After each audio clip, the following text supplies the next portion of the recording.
다윗의 마사길 인도자를 따라 부르는 노래. 에돔인 도액이 사울에게 이르러 다윗이 아히멜렉의 집에 왔다고 그에게 말하던 때에,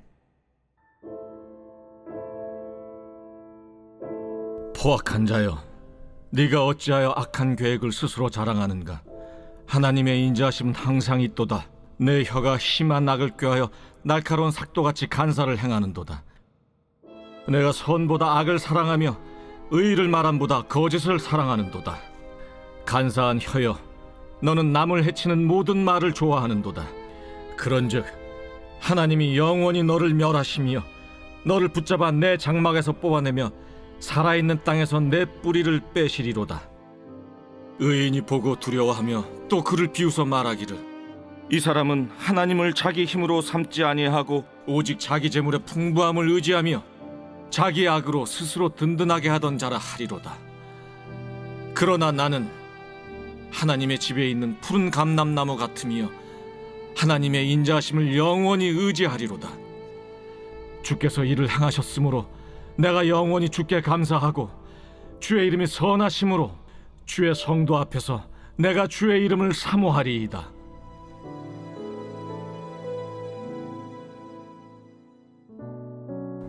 새벽 영성 기도 시간입니다. 오늘은 시편 52편 말씀 함께 살펴보겠습니다. 오늘 시편 52편은 단순히 의인과 악인의 대립을 말하는 시처럼 보입니다. 악인은 거칠고 기만적이며 거짓을 사랑하고 자기 힘과 재물을 의지함을 이야기합니다. 반면 의인은 하나님의 인자하심을 의지하고 푸른 나무처럼 흔들리지 않는다라고 말합니다. 우리는 오늘의 본문 시편 52편을 단순히 의인과 악인을 비교하며 읽겠지만, 이 시편을 쓴 다윗은 단순히 의인과 악인을 비교하기 위해서 이 시편을 쓰지 않았음을 우리는 주목해 봐야 합니다. 사실 시편 52편은 단순한 도덕적 비교를 넘어서 다윗이 도무지 설명할 수 없는 고통과 억울함 앞에서 터뜨린 비명이며 기도임을 우리는 알아야 합니다. 영화를 보다 보면 주인공이 곤경에 처했을 때 도움을 주는 인물들이 등장합니다. 그런데 대개 그러한 인물들은 어떻게 되나요? 악당에 의해 목숨을 잃고 주인공은 이에 분노에 휩싸이고 슬픔에 차는 모습을 보여주지 않습니까? 오늘 시편 52편의 내용이 그렇습니다. 오늘 본문의 배경은 표제어를 보면 알 수 있는데요. 에돔인 도액이 사울에게 이르러 다윗이 아히멜렉의 집에 왔다고 말하던 때에 이렇게 되어 있죠. 이 일은 다윗이 사울에게 쫓기는 상황이었습니다. 다윗은 잘못한 것이 없지만 왕위를 빼앗길 것을 두려워한 사울은 다윗을 죽이려고 했습니다. 이렇게 도망하던 중 아히멜렉 선지자가 있는 놉 땅에 가게 됩니다. 그리고 그곳에서 아히멜렉 선지자에게 자신과 군사들이 먹을 빵을 얻고 다윗이 이전에 죽였던 골리앗의 칼을 무기로 얻어서 다른 지역으로 피신하게 됩니다. 그런데 이 모습을 사울의 종이었던 도액이라는 사람이 봤고, 얼마 지나지 않아 도액은 자신이 본 모든 사실을 사울에게 일러 바칩니다. 이 일을 계기로 사울은 아히멜렉과 그 땅에 있던 제사장들을 다 불러서 반역자로 추궁하고 모두 죽이게 됩니다. 그때에 그 동네에 사는 사람들 다 죽었지만 아히멜렉의 한 아들 아비아달이 도망쳐서 이 사실을 다윗에게 알리게 되죠. 이 소식을 들은 다윗은 어떠했을까요? 자신의 가슴을 치며 슬피 울었을 겁니다. 이후 다윗은 어느 누구에게도 편하게 손을 내밀지 못했을 겁니다.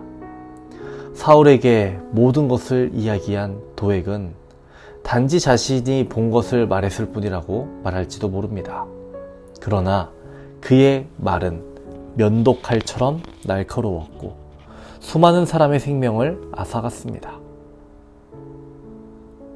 그의 말은 사실일 수 있겠지만 동기와 목적이 불순했기에 칼보다 더 위험했습니다. 여러분, 이런 사람 보신 적 있습니까? 거짓 없이 사실을 말했지만 말의 동기가 불순하고 그 말이 누군가를 죽이는 사람, 겉으론 정당한데 실은 치밀하게 파괴를 노리는 사람, 이런 사람으로 인해 우리는 고통받습니다. 그런데 더 억울한 것은요, 그런 사람들이 아무 일도 없다는 듯 살아간다는 것입니다. 아무런 양심의 가책도 없이 오히려 승승장구한다는 것입니다. 그리고 우리는 그들의 모습을 보며 무너집니다. 하나님, 왜 저들이 심판받지 않습니까? 왜 그들의 칼날 아래 의인이 쓰러져야 합니까? 다윗도 같은 질문을 던졌습니다. 그는 이 시를 통해 기도합니다. 외칩니다. 몸부림칩니다. 우리가 믿음의 길을 걸어가다 보면 믿음의 길이, 의인의 길이 평탄할 거라고 생각하지만 오늘의 본문 시편 52편은 그 반대라는 것을 우리에게 말해줍니다. 의인은 고통받고 죽을 수도 있다는 것입니다. 그러나 다윗은 그 눈물 가운데에서 한 줄기 희망을 붙들며 이렇게 고백합니다. 그러나 나는 하나님의 집에 있는 푸른 감람나무 같으며 하나님의 인자하심을 영원히 의지하리로다. 여러분, 감람나무는 무슨 나무일까요? 사실 이 나무는 우리와 친근합니다. 우리에게 유익한 것들을 제공해 줍니다. 여러분, 올리브유를 먹지 않습니까? 또 올리브 나무 열매를 먹지 않습니까? 이 감람나무가 바로 올리브 나무입니다. 올리브 나무는요, 뚜렷한 특징이 있는데요, 이 나무는 다른 나무보다 자라는 속도는 느리지만 한 번 뿌리를 내리면 수백 년을 버티며 열매를 맺습니다. 줄기가 잘려나가도 뿌리만 살아있으면 다시 자라납니다. 척박한 땅, 바위투성이 땅에서도 꿋꿋이 뿌리를 내리고 살아남는 생명력이 강한 나무입니다. 다윗은 자신의 분노를 하나님께 올려드립니다. 자신이 구해내지 못한 아히멜렉과 그 가족들의 죽음 앞에서 애통하고 자책하며 동시에 하나님을 바라보고 있습니다. 마음 한편이 멍이 들었습니다. 또 어느 한편은 잘려나간 것 같습니다. 그러나 다윗이 이렇게 고백했습니다. 그러나 나는 하나님의 집에 있는 푸른 감람나무 같음이요. 우리의 현실에도 도액과 같은 자들이 있습니다. 그들로 인해 정직하고 선한 자들이 고통받습니다. 억울한 일 앞에 설명되지 않는 것들로 인해 우리 마음속에도 다윗처럼 분노가 차오를 수 있습니다. 하지만 믿음을 가진 사람들은 다릅니다. 세상이 이해할 수 없는 말을 합니다. 그러나 나는 하나님 집에 있는 푸른 감람나무와 같습니다. 주님의 인자하심을 바라보겠습니다. 그래서 이겨내겠습니다. 다시 자라나겠습니다. 다시 걸어가겠습니다. 힘을 주시옵소서. 인도하여 주옵소서.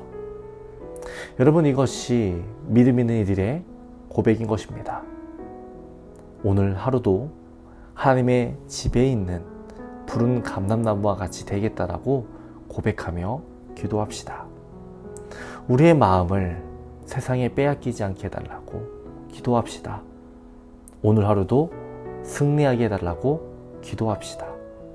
분노에 휩싸이지 않게 해달라고, 우리에게 평안을 달라고 기도합시다. 오늘 하루도 믿음으로 살아내는 저와 여러분 되시기를 주님의 이름으로 축원합니다. 오늘의 공동기도 제목은 나라와 민족을 위한 기도입니다. 이 땅의 영적인 회복과 자유민주주의를 위해서, 분열과 갈등 사라지고 국민통합과 화합을 위해서 경제가 회복되고 복음을 전하는 선교대국이 되게 해달라고 기도해 주시기 바랍니다. 기도하겠습니다. 주님, 세상은 거짓을 말하고 악은 번성하는 듯 보이지만 우리는 주님의 인자하심을 의지합니다. 푸른 감람나무처럼 주님의 집에 깊이 뿌리 내리게 하여 주옵소서. 흔들려도 쓰러지지 않게 하시고 잘려도 다시 자라나게 하여 주옵소서. 오늘도 주님만 바라보며 진실하게 담대하게 살게 하여 주옵소서.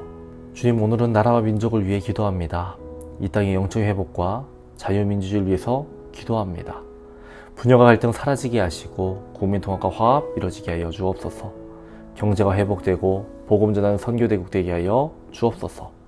교회와 담임 목사님을 위해 기도합니다. 담임 목사님 늘 성령 충만케 하여 주시옵시고 강건케 하여 주옵소서. 말씀을 선포하실 때마다 회복과 치유의 역사가 나타나게 하여 주시옵소서. 태중의 아이를 기다린 성도들에게 자녀를 선물로 허락하여 주옵소서. 병원에 입원한 성도들, 수술받은 이들 빠르게 회복되게 하여 주옵소서. 특별히 육체적, 정신적 고통 가운데 있는 환우들을 기억하여 주시옵시고 그들의 아픔 어루만져 주시며 주님 안에서 참된 평화 누리게 하여 주옵소서. 암과 싸우고 있는 박오진 권사님, 이영수 권사님, 박재순 권사님, 김세영 권사님, 유은영 권사님, 오유미 집사님, 황윤호 집사님, 김영두 집사님, 정삼균 집사님, 심영원 청년, 박서연 청년, 유규민 청년에게 주의 빛을 비춰주시옵소서. 온전히 회복되게 하여 주옵소서. 박대준 선교사님의 건강을 위해 기도합니다. 주님 고쳐주시옵소서. 주님의 사역을 다시 감당할 수 있도록 하여 주옵소서. 연로하신 장로님과 권사님들에게 주님 위로와 용기를 더해 주옵소서. 마지막 날까지 걸을 수 있는 건강 주옵소서. 주님 오늘 하루도 우리를 보호하시고 지켜주시옵소서. 감사드리며 예수님의 이름으로 기도합니다. 아멘.